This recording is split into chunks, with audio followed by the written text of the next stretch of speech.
మన ప్రభువును రక్షకుడైన యేసుక్రీస్తు వారి యొక్క అతి శ్రేష్టమైన నామంలో మరి వాక్యము వింటున్నటువంటి ప్రతి ఒక్క బిడ్డకు మా గ్రేస్ఫుల్ పరిచర్యల తరపున శుభాభివందనాలు తెలియజేస్తున్నాము. మరి దేవుని యొక్క వాక్యాన్ని వినువాడు, చదువువాడు, దాన్ని గైకుని వారు ధన్యులు అని ప్రకటన గ్రంథం 1:3 చెప్పబడిన రీతిగా మరి ఈ వాక్యము అనేకులు విని ధన్యులు కావాలనే ఒక ఆశతోటి, అలాగనే మరి చదువు రాని వాళ్ళు, మరి చదువు వచ్చినా కూడా అనారోగ్య కారణంగా మరి చదవడానికి వీలు లేని పరిస్థితుల్లో ఉన్నవాళ్ళు, అదే రీతిగా కన్నులు సరిగ్గా కనబడక మందదృష్టి కలిగిన వాళ్ళు, మరి కన్నులు చూడలేనటువంటి వాళ్ళు, ఇటువంటి వారందరికీ ఈ యొక్క ఆడియో బైబిల్ అందుబాటులో ఉండాలని ఒక ఆశతో ప్రతి ఒక్కరూ దేవుని యొక్క వాక్యాన్ని కంప్లీట్ చేయాలి అనే ఒక ఆశతోటి మరి ఈ ఆడియో బైబిల్ని ప్రారంభించడం జరిగింది. కనుక దయచేసి మరి ఈ వాక్యాన్ని మీరు వింటూ అనేకులకు పరిచయం చేసి, మరి అనేకులు కూడా మరి దేవుని యొక్క వాక్యాన్ని సంవత్సరం లోపుగా ఈ ఆడియో బైబిల్ ద్వారా కంప్లీట్ చేయడానికి వారందరికీ దేవుడు కృపనిచ్చేలాగున మీరు కూడా మాకు సహకరించండి. దేవుడు మరి వాక్యం వింటున్న అందరినీ దీవించునుగాక. Graceful ministries audio Bible day 34. లేవ్యకాండము 10వ అధ్యాయము. అహరోను కుమారులైన నాదాబు, అబీహులు తమ తమ ధూపార్తులను తీసుకొని వాటిలో నిప్పులుంచి వాటి మీద ధూపద్రవ్యము వేసి యెహోవా తమకు ఆజ్ఞాపింపని వేరొక అగ్నిని ఆయన సన్నిధికి తేగా, యెహోవా సన్నిధి నుండి అగ్ని బయలుదేరి వారిని కాల్చివేసెను. వారు యెహోవా సన్నిధిని మృతి పొందిరి. అప్పుడు మోషే అహరోనుతో ఇట్లనెను, ఇది యెహోవా చెప్పిన మాట, నా యొద్ద నుండి వారి యందు నేను నన్ను పరిశుద్ధపరచుకొందును, ప్రజలందరి ఎదుట నన్ను మహిమపరచుకొందును. అహరోను మౌనముగా నుండగా మోషే అహరోను పినతండ్రి అయిన ఉజ్జీయేలు కుమారులైన మీషాయేలును ఎల్సాఫాను పిలిపించి, మీరు సమీపించి పరిశుద్ధ స్థలము ఎదుట నుండి పాళెము వెలుపలికి మీ సహోదరుల శవములను మోసుకొని పోవుడని వారితో చెప్పెను. మోషే చెప్పినట్లు వారు సమీపించి చొక్కాయిలను తీయకయే పాళెము వెలుపలికి వారిని మోసుకొని పోయిరి. అప్పుడు మోషే అహరోనును అతని కుమారులైన ఎలియాజరు, ఈతామారును వారితో, మీరు చావకుండునట్లును యెహోవా ఈ సర్వసమాజము మీద ఆగ్రహపడకుండునట్లును మీరు తల విరియబోసుకొనకూడదు, బట్టలను చింపుకొనకూడదు. గాని యెహోవా వారిని కాల్చినందుకు మీ సహోదరులైన ఇశ్రాయేలీల ఇంటి వారందరూ ఏడవవచ్చును. యెహోవా అభిషేక తైలము మీ మీదనున్నది గనుక మీరు చావకుండునట్లు మీరు ప్రత్యక్షపు గుడారము యొక్క ద్వారముల నుండి బయలు వెళ్ళకూడదనెను. వారు మోషే చెప్పిన మాట చొప్పున చేసిరి. మరియు యెహోవా అహరోనుతో ఇట్లనెను, మీరు ప్రత్యక్షపు గుడారంలోనికి వచ్చినప్పుడు మీరు చావకుండునట్లు నీవును నీ కుమారులను ద్రాక్షారసమునే గాని మద్యమునే గాని త్రాగకూడదు. మీరు ప్రతిష్ఠింపబడిన దాని నుండి లౌకికమైన దానిని, అపవిత్రమైన దాని నుండి పవిత్రమైన దానిని వేరు చేయుటకును యెహోవా మోషే చేత ఇశ్రాయేలుకు ఆజ్ఞాపించిన సమస్త విధులను మీరు వారికి బోధించుటకును ఇది మీ తరతరములకు నిత్యమైన కట్టడ. అప్పుడు మోషే అహరోనుతోనూ మిగిలిన అతని కుమారులైన ఎలియాజరు, ఈతామారులతోనూ ఇట్లనెను, మీరు యెహోవా హోమద్రవ్యములలో మిగిలిన నైవేద్యమును తీసుకొని అది పొంగకుండా బలిపీఠము దగ్గర తినుడి. అది అతి పరిశుద్ధము. యెహోవా హోమద్రవ్యములో నుండి అది నీకును నీ కుమారులకును నియమింపబడిన వంతు. కావున మీరు పరిశుద్ధ స్థలములో దానిని తినవలెను.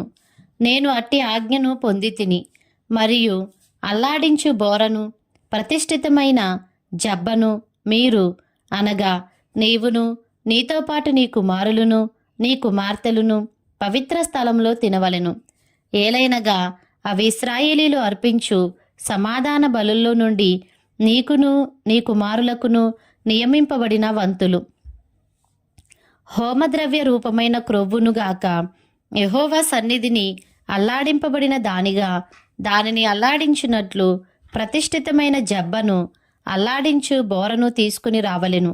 నిత్యమైన కట్టడ చొప్పున అవి నీకును నీ కుమారులకును చెందును. అట్లు యెహోవా ఆజ్ఞాపించెను.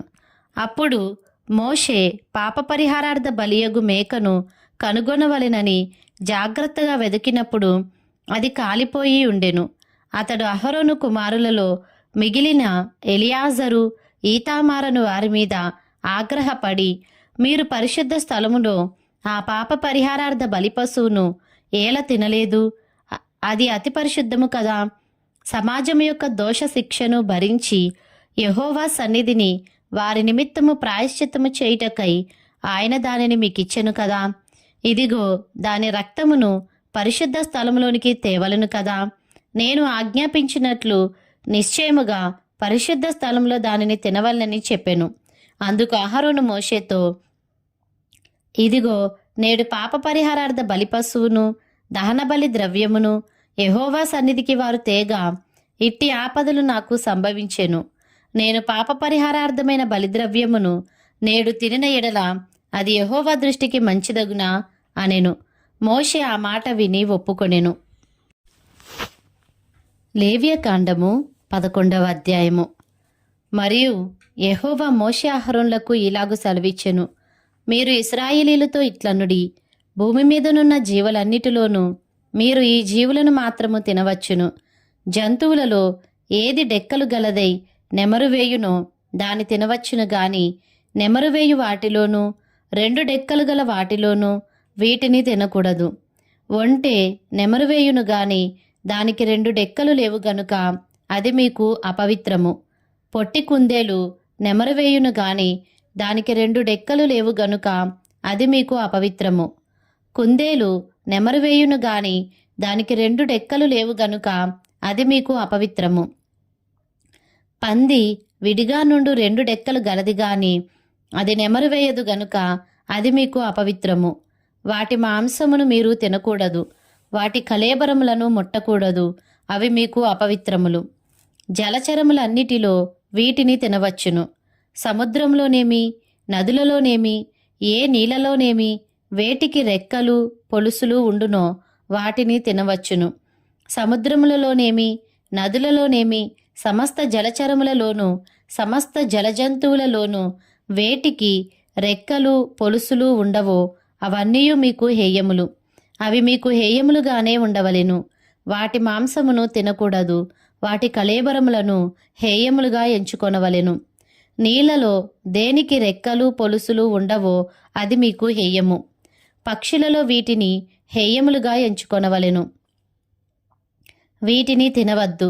ఇవి హేయములు: పక్షిరాజు, పెద్ద బూరువ, క్రౌంచపక్షి, గద్ద, తెల్లగద్ద, ప్రతి విధమైన గద్ద, ప్రతి విధమైన కాకి, నిప్పుకోడి, కపిరిగాడు, కోకిల, ప్రతి విధమైన డేగ, పైగిడి కంటే, చెరువు కాకి, గుడ్లగూబ, హంస, గూడబాతు, నల్లబూరువ, సంకుబుడి కొంగ, ప్రతి విధమైన కొంగ, కుకుడుగువ్వ, గబ్బిలము. రెక్కలు గలిగి 4 కాళ్లతో చరించు చరములన్నీయు మీకు హేయములు. అయితే 4 కాళ్లతో చరించుచు నేల గంతులు వేయుటకు కాళ్ల మీద తొడలు గల పురుగులన్నీ తినవచ్చును. నేత మిడతగాని చిన్న మిడతగాని ఆకు మిడతగాని మిడతల్లో ప్రతి విధమైనది తినవచ్చును. 4 కాళ్ళు గల పురుగులన్నీయు మీకు హేయములు. వాటి వలన మీరు అపవిత్రులగుదురు. వాటి కళేబరములను ముట్టిన ప్రతివాడు సాయంకాలము వరకు అపవిత్రుడగును. వాటి కళేబరములలో కొంచెమైనను మోసిన ప్రతివాడు తన బట్టలు ఉదుక్కొని సాయంకాలము వరకు అపవిత్రుడగును. 2 డెక్కలు గల జంతువులన్నిటిలో విడిగా చీలిన డెక్కలు లేకయు నెమరు వేయుకయు నుండునవి మీకు అపవిత్రములు. వాటి కళేబరములను ముట్టిన ప్రతివాడు అపవిత్రుడగును. 4 కాళ్లతో నడుచు సమస్త జీవరాశులలో ఏవి అరకాలుతో నడుచునో అవన్నీయు అపవిత్రములు. వాటి కళేబరములను ముట్టిన ప్రతివాడు సాయంకాలము వరకు అపవిత్రుడగును. వాటి కళేబరమును మోసిన ప్రతివాడు తన బట్టలు ఉదుగుకొని సాయంకాలము వరకు అపవిత్రుడగును. అవి మీకు అపవిత్రమైనవి. నేల మీద ప్రాకు జీవరాశులలో మీకు అపవిత్రమైనవి ఏవేవనగా చిన్న ముంగిస, చిన్న పందికొక్కు, ప్రతి విధమైన బల్లి, ఊసరవెల్లి, నేల మొసలి, తొండ, సరటము, అడవి ఎలుక. ప్రాకు వాటిలో ఇవి మీకు అపవిత్రములు. ఇవి చచ్చిన తరువాత వీటిని ముట్టిన ప్రతివాడు సాయంకాలము వరకు అపవిత్రుడగును. వాటిలో చచ్చిన దాని కళేబరము దేనిమీద పడునో అది అపవిత్రమగును. అది చెక్క పాత్రయే గాని, బట్టయే గాని, చర్మమే గాని, సంచియే గాని, పనిచేయు ఉపకరణము ఏదియూ గాని అయిన ఎడల దానిని నీళ్లలో వేయవలెను. అది సాయంకాలము వరకు అపవిత్రమై ఉండును. తరువాత అది పవిత్రమగును. వీటిలో ఏదైనను మంటి పాత్రలో పడిన ఎడల దానిలోనిదంతయు అపవిత్రమగును. మీరు దానిని పగులగొట్టవలెను. తినదగిన ఆహారమంతటిలో దేనిమీద ఆ నీళ్లు పడునో అది అపవిత్రమగును. అట్టి పాత్రలో త్రాగిన ఏ పానీయమును అపవిత్రము. వాటి కళేబరములలో కొంచెము దేనిమీద పడునో అది అపవిత్రమగును. అది పొయ్యి అయినను కుంపటి అయినను దానిని పగలగొట్టవలెను. అవి అపవిత్రములు. అవి మీకు అపవిత్రములుగా ఉండవలెను. అయితే విస్తారమైన నీళ్లు గల ఊటలో గాని గుంటలో గాని కళేబరము పడినను ఆ నీళ్లు అపవిత్రములు కావు. కాని కళేబరమునకు తగిలినది అపవిత్రమగును. వాటి కళేబరములలో కొంచెము విత్తుకట్టు విత్తనముల మీద పడినను అవి అపవిత్రములు కావు. గాని ఆ విత్తనముల మీద నీళ్లు పోసిన తరువాత కళేబరములో కొంచెము వాటి మీద పడిన ఎడల అవి మీకు అపవిత్రములగును. మీరు తినదగిన జంతువులలో ఏదైనను చచ్చిన ఎడల దాని కళేబరమును ముట్టువాడు సాయంకాలము వరకు అపవిత్రుడగును. దాని కళేబరములో ఏదైనను తినువాడు తన బట్టలు ఉదుగుకొని సాయంకాలము వరకు అపవిత్రుడగును. దాని కళేబరమును మోయువాడు తన బట్టలు ఉదుక్కొని సాయంకాలము వరకు అపవిత్రుడగును. నేల మీద ప్రాకు జీవరాశులన్నీయు హేయములు. వాటిని తినకూడదు. నేల మీద ప్రాకు జీవరాశులన్నిటిలో కడుపుతో చరించుదానినైనను, 4 కాళ్లతో చరించుదానినైనను, చాలా కాళ్ళు గల దానినైనను మీరు తినకూడదు. అవి హేయములు. ప్రాకు జీవరాశులలో దేనినైనను తిని మిమ్మును మీరు హేయపరచుకొనకూడదు. వాటి వలన అపవిత్రులగునట్లు వాటి వలన అపవిత్రత కలుగ చేసుకొనకూడదు. నేను మీ దేవుడనైన యెహోవాను. నేను పరిశుద్ధుడను గనుక మీరు పరిశుద్ధులై ఉండునట్లు మిమ్మును మీరు పరిశుద్ధపరచుకొనవలెను. నేల మీద ప్రాకు జీవరాశులలో దేని వలనను మిమ్మును మీరు అపవిత్రపరచుకొనకూడదు. నేను మీకు దేవుడనై ఉండుటకు ఐగుప్తు దేశంలో నుండి మిమ్మును రప్పించిన యెహోవాను. నేను పరిశుద్ధుడను గనుక మీరును పరిశుద్ధులు కావలెను. అపవిత్రమైన దానికిని పవిత్రమైన దానికిని తినదగిన జంతువులకును తినదగని జంతువులకును భేదము చేయునట్లు జంతువులను గూర్చియు పక్షులను గూర్చియు జలచరములైన సమస్త జీవులను గూర్చియు నేల మీద ప్రాకు సమస్త జీవులను గూర్చియు చేసిన విధి ఇదే అని చెప్పుమనెను. లేవియ కాండము 12వ అధ్యాయము. మరియు యెహోవా మోషేకు ఈలాగు సెలవిచ్చెను. నీవు ఇశ్రాయేలీయులతో ఇట్లనుము, ఒక స్త్రీ గర్భవతి అయి మగపిల్లను కనిన ఎడల ఆమె 7 దినములు పురిటాలై ఉండవలెను. ఆమె తాను ముట్టుదై కడగా నుండు దినముల లెక్కను బట్టి పురిటాలై ఉండవలెను. 8వ దినమున బిడ్డకు సున్నతి చేయింపవలెను. ఆమె తన రక్తశుద్ధి కొరకు 33 దినములుండి తన రక్తశుద్ధి దినములు సంపూర్ణ మగు వరకు ఆమె పరిశుద్ధమైన దేనినైనను ముట్టకూడదు. పరిశుద్ధ స్థలంలో ప్రవేశింపకూడదు. ఆమె ఆడపిల్లను కనిన ఎడల ఆమె తాను కడగా ఉండునప్పటి వలె 2 వారములు పురిటాలై ఉండవలెను.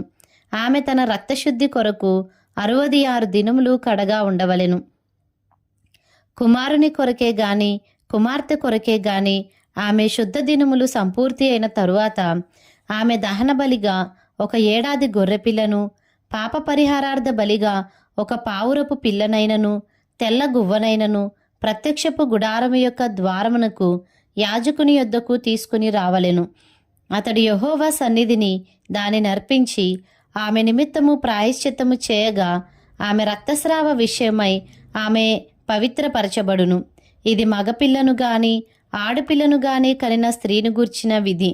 ఆమె గొర్రెపిల్లను తేజాలని ఎడల ఆమె 2 తెల్ల గువ్వలనైనను 2 పావురపు పిల్లలనైనను దహన బలిగా ఒక దానిని, పాపపరిహారార్థ బలిగా ఒక దానిని తీసుకుని రావలెను.